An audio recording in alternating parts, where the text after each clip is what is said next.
Views ఈ రోజు అయితే పచ్చి పులుసు చేసేద్దామని ఫిక్స్ అయిపోయినా. దీనికి కావాల్సిన 2 ఎర్రగడ్డలు, బాగా పొయ్యి మీద కాల్చుకున్న ఎండుమిరపకాయలు తీసుకోవాలి ఫ్రెండ్స్. వాళ్ళ కారం తగినట్టు వాళ్ళు తీసుకోండి. 2 రెబ్బల కరివేపాకు, 1 నిమ్మకాయ సైజ్ అంతా చింతపండు తీసుకోండి ఫ్రెండ్స్.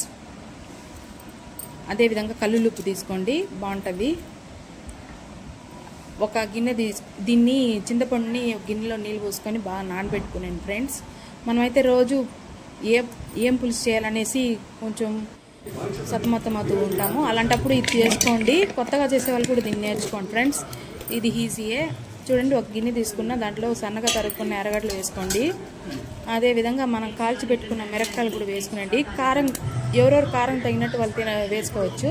కరివేపాకు వేసుకోండి. మళ్ళీ ఉప్పు లాస్ట్లో ఉప్పు వేసుకోండి ఫ్రెండ్స్. మీరు ఎంత ఉప్పు తింటారో అంత తీసుకోండి. అంటే దీన్ని బాగా పిసకాలి ఫ్రెండ్స్. బాగా ఎక్కువగా కొంచెం మెత్తగా ఇట్లా పిసకండి.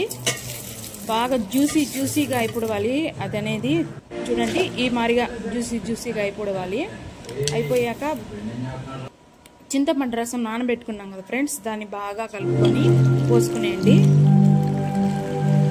బాగా పోసుకునేయండి ఫ్రెండ్స్. అంతే, రెడీ అయిపోయింది పచ్చి పులుసు. దీన్ని బాగా ఒక అన్నం తీసుకొని దాంట్లో అన్నంలో పోసుకోండి ఫ్రెండ్స్. పోసుకొని బాగా కలుపుకొని తినండి ఫ్రెండ్స్. నేనైతే తిన్నా, సూపర్గా ఉంది ఫ్రెండ్స్. మీరు కూడా ఒకసారి ట్రై చేయండి. నచ్చితే లైక్ చేయండి, షేర్ చేయండి.